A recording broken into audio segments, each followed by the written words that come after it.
Bab hukum upaya sekecil-kecilnya dalam buku Atomic Habits karya James Clear menjelaskan bahwa manusia cenderung memilih jalur yang paling mudah untuk mencapai sesuatu. Oleh karena itu, jika ingin membangun kebiasaan baik, kita harus membuatnya semudah mungkin. Sebaliknya, jika ingin menghilangkan kebiasaan buruk, kita perlu membuatnya lebih sulit dilakukan. Kearifan konvensional mengatakan bahwa motivasi adalah kunci untuk mengubah kebiasaan. Barangkali jika sungguh menginginkannya, kita akan sungguh melakukannya.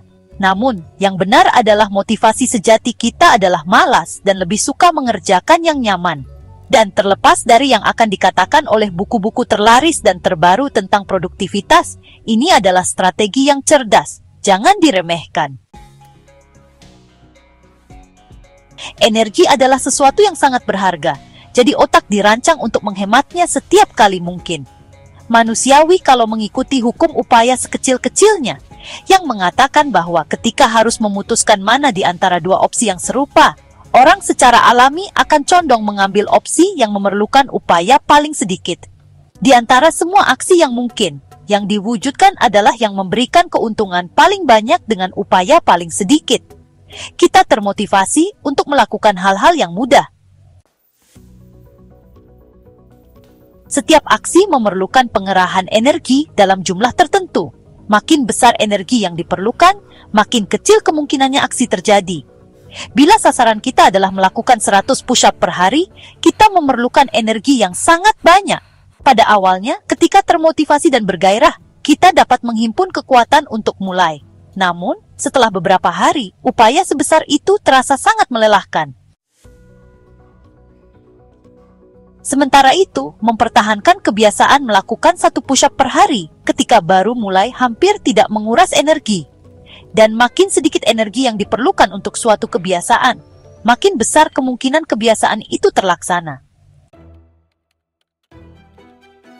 Coba perhatikan semua perilaku yang mengisi sebagian besar hidup kita, maka kita akan melihat bahwa perilaku itu dapat dilakukan dengan tingkat motivasi yang sangat rendah. Kebiasaan-kebiasaan seperti memeriksa ponsel, memeriksa email, dan menonton televisi menyita sebagian besar waktu kita, karena kegiatan-kegiatan itu dapat dikerjakan hampir tanpa susah payah. Kebiasaan-kebiasaan itu luar biasa menyenangkan. Bisa dibilang setiap kebiasaan hanyalah penghalang untuk mendapatkan apa yang sungguh kita inginkan. Diet adalah penghalang untuk menjadi sehat. Meditasi adalah penghalang untuk menjadi tenang.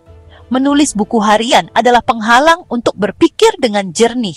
Kita tidak sungguh menginginkan kebiasaan itu sendiri. Yang sungguh kita inginkan adalah hasil yang diberikan oleh kebiasaan itu. Makin besar penghalang, yaitu makin sulit suatu kebiasaan, makin besar friksi antara kita dan keadaan akhir yang kita dambakan. Ini sebabnya penting sekali bagi kita untuk menjadikan kebiasaan-kebiasaan begitu mudah, sehingga kita akan melakukannya bahkan ketika sedang merasa tidak menyukainya. Jika dapat membuat kebiasaan-kebiasaan baik terasa lebih nyaman, kita akan lebih mungkin menjalankannya. Namun, bagaimana dengan momen ketika kita terkesan mengalami kebalikannya? Kalau kita semua begitu malas, lalu bagaimana menerangkan orang-orang yang berhasil melakukan hal-hal berat seperti membesarkan anak, atau memulai bisnis, atau mendaki puncak Everest?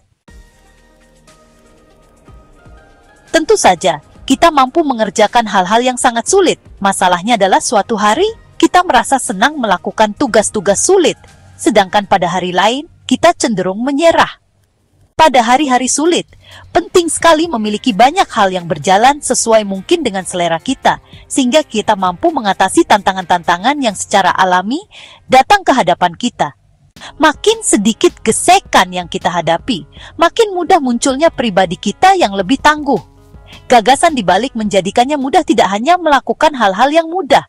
Gagasannya adalah menjadikannya semudah mungkin saat melakukan hal-hal dengan ganjaran dalam jangka panjang. Cara mendapatkan lebih banyak dengan upaya lebih sedikit. Bayangkan kita sedang memegang selang penyiram taman yang tertekuk di bagian tengah. Sebagian air dapat mengalir, tapi tidak cukup banyak. Jika ingin memperbesar aliran air melalui selang, kita memiliki dua opsi. Opsi pertama adalah membuka keran selebar-lebarnya untuk memaksa air mengalir lebih cepat. Opsi kedua adalah cukup menghilangkan tekukan pada selang, sehingga air dapat mengalir lebih bebas secara alami. Mencoba memaksakan motivasi kita untuk bertahan dengan kebiasaan yang sulit itu, seperti mencoba memaksa air melewati selang yang tertekuk.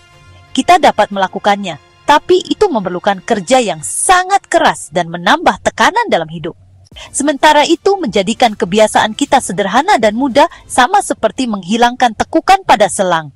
Alih-alih mencoba mengatasi hambatan dalam hidup, kita justru menguranginya. Salah satu cara paling efektif untuk mengurangi gesekan yang terkait dengan kebiasaan adalah belajar merancang lingkungan. Kita dapat mengoptimalkan lingkungan agar aksi menjadi lebih mudah. Sebagai contoh, ketika memutuskan di mana harus melatih kebiasaan baru, yang paling baik adalah memilih tempat yang sudah ada di jalur rutinitas kita sehari-hari.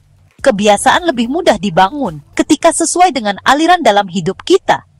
Kita akan lebih mungkin pergi ke sasana olahraga jika lokasinya terletak di arah pulang dari tempat kerja, karena singgah tidak menambah banyak gesekan dengan gaya hidup kita. Tetapi jika sasana olahraga berada di jalur pergi pulang normal kita, meskipun tidak terlalu jauh, kita harus menyimpang dari jalur untuk pergi ke sana. Barangkali bahkan yang lebih efektif adalah mengurangi gesekan dengan rumah atau kantor. Terlalu sering, kita mencoba memulai kebiasaan di lingkungan-lingkungan yang penuh dengan gesekan. Kita mencoba mengikuti diet ketat ketika diundang makan bersama teman. Kita mencoba menulis buku di rumah yang sangat berantakan. Kita dapat menghilangkan titik-titik gesekan yang menahan pergerakan kita. Perusahaan-perusahaan Jepang mencari semua titik gesekan dalam proses manufaktur dan menghilangkannya. Ini yang kemudian dikenal sebagai lean production. Ketika mengurangi proses yang memboroskan waktu, mereka meningkatkan pendapatan dan manfaat bagi pelanggan. Sama halnya, ketika menghilangkan titik-titik gesekan yang menyerap waktu dan energi, kita bisa mendapatkan lebih banyak dengan upaya lebih sedikit. Ini satu alasan beres-beres bisa terasa sangat baik, karena kita serentak merasa maju dan meringankan beban kognitif yang diberikan oleh lingkungan kepada kita. Ketika voice-activated speaker pertama diluncurkan, produk-produk seperti Google Home, Amazon Echo, dan Apple HomePod memberikan banyak kemudahan bagi kita. Lebih mudah mengatakan play some country music daripada mengambil ponsel, membuka aplikasi musik, lalu memilih daftar lagu. Tentu saja, beberapa tahun sebelumnya mempunyai akses musik tak terbatas di saku adalah perilaku yang luar biasa tanpa hambatan dibandingkan jika kita harus pergi ke toko untuk membeli CD. Dunia usaha adalah pencarian yang tak pernah berakhir untuk memberikan hasil yang sama dengan cara yang lebih mudah. Banyak dari perjuangan membangun kebiasaan-kebiasaan yang lebih baik berasal dari penemuan cara-cara untuk mengurangi hambatan yang terkait dengan kebiasaan baik dan meningkatkan hambatan yang terkait dengan kebiasaan buruk. Oswald Knuckles, seorang pengembang teknologi informasi dari Natchez, Mississippi, membentuk kebiasaan bersih dengan mengikuti strategi yang ia sebut menyusun ulang ruangan. Sebagai contoh, ketika selesai menonton televisi, ia menaruh remote control ke belakang pesawat televisi, menata bantal-bantal di sofa, dan melipat selimut. Ketika meninggalkan mobil, ia langsung membuang sampah di dalamnya. Tujuan merapikan kembali tiap ruangan bukan hanya untuk kebersihan setelah aksi terakhir, tapi juga menyiapkan untuk aksi yang akan datang. Ketika saya masuk ke suatu ruangan, semua ada di tempat yang benar, tulis Knuckles. Karena saya melakukannya setiap hari di setiap ruangan, barang-barang selalu berada dalam kondisi yang baik. Orang mengira saya bekerja keras, padahal sesungguhnya saya sangat malas. Hanya saja saya malas secara proaktif. Strategi ini memberi Anda banyak waktu. Setiap kali mengorganisasikan ruangan untuk tujuan sesuai yang dimaksudkan, kita menyiapkannya agar aksi berikutnya mudah. Ada banyak cara untuk menyiapkan lingkungan kita sebaik mungkin, sehingga yang ada di situ siap untuk langsung digunakan. Jika kita ingin memasak sarapan sehat, taruh wajan kecil di atas kompor. Siapkan minyak di dekatnya. Begitu pula piring dan sendok, semuanya pada malam sebelumnya. Ketika kita bangun, menjadi lebih mudah untuk membuat sarapan.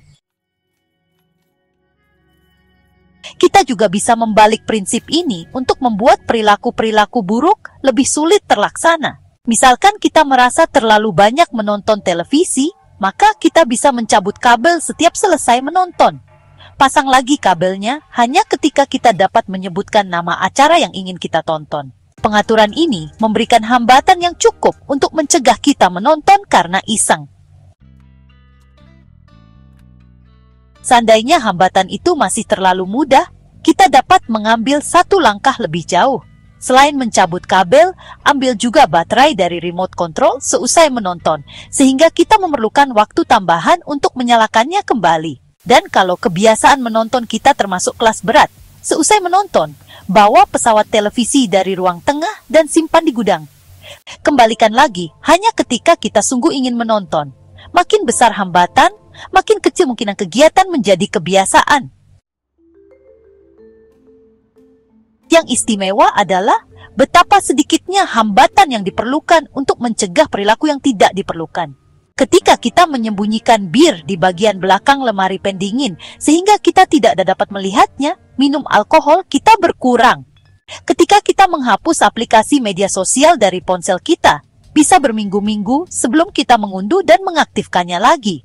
Trik ini mungkin tidak sanggup menghambat ketagihan yang serius, tapi bagi kebanyakan kita, hambatan sedikit saja dapat menghasilkan perbedaan antara mempertahankan kebiasaan baik dan terjerumus ke kebiasaan buruk.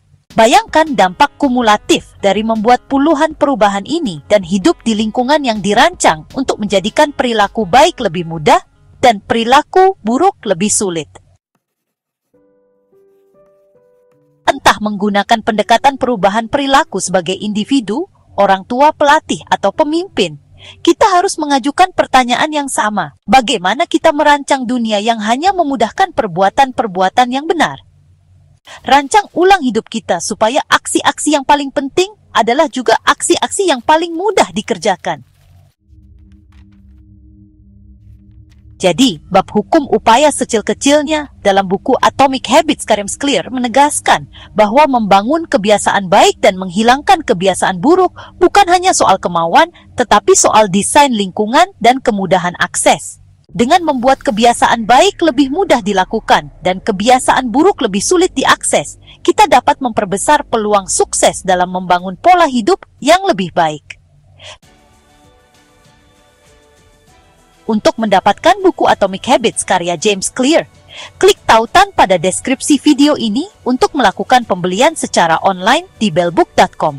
Bellbook.com adalah toko buku online yang sudah berdiri sejak tahun 2009 dan melayani pengiriman ke seluruh wilayah di Indonesia.